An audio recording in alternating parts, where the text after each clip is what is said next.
Assalamu alaikum. In this video, how to color gradient text in Photoshop. Let's get started. See this text, effects, gradient overlay, and blend mode, normal, darken, multiply, or lighten screen as you wish. I select example normal, then click this gradient style, transparent, multiple, or use customs.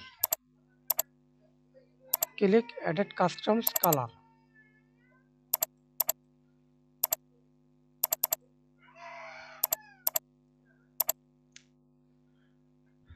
Click a new and see this style liner, radial, scale, angle, reflected, diamond. Example I use liner,